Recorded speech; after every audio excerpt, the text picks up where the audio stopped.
Le Touran commence à se faire vieux face à des petits jeunes comme le C4 Picasso. Et pour cause, la version actuelle date de 2010 et il s'agissait à l'époque d'un restylage d'un modèle sorti en 2003. Les motorisations sont heureusement un peu moins datées. Notre modèle d'essai a ainsi droit au 2 litres TDI de 140 chevaux en version Blue Motion, c'est-à-dire avec stop and start et récupération d'énergie au freinage, associé à l'excellente boîte DSG6. Le Touran est disponible avec la même carrosserie en 5 ou 7 places, la configuration minibus étant facturée en option pour 760 €. Malgré les années, la présentation intérieure reste sérieuse, pratique et notre version avec intérieur clair se montre même chaleureuse. L'équipement de série comprend le GPS ou la sellerie en Alcantara, mais la suspension pilotée fait partie des options. À l'arrière, on trouve 3 sièges individuels coulissants. L'habitabilité est bonne si les sièges sont reculés.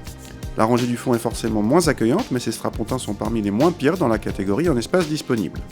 Le coffre en revanche dépasse les 600 décimètres cubes en configuration 5 places, un vrai cargo.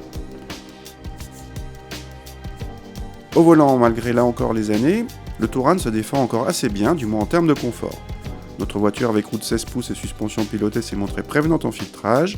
En revanche, passer du mode sport au mode confort ne change pas grand chose, à part diminuer légèrement le roulis. Même en mode sport, le Touran reste nettement moins dynamique qu'un Scénic ou qu'un C-Max.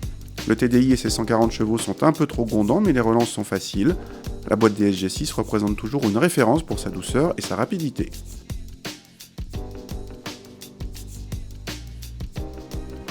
Cette génération de Touran devrait être remplacée dès l'année prochaine. En attendant, ce Touran reste bien présenté, confortable, relativement spacieux et pas trop cher. Ce Touran se fait en effet pardonner son âge par des tarifs pas plus élevés que ceux de la concurrence chez Renault ou Citroën, rare pour une Volkswagen. En contrepartie, il vous faudra accepter de consommer un peu plus. Notre modèle d'essai a en effet droit à un petit malus écologique de 150 €. En face, un C4 Picasso HDI 150 est plus agréable à conduire et échappe à tout malus, même en boîte automatique.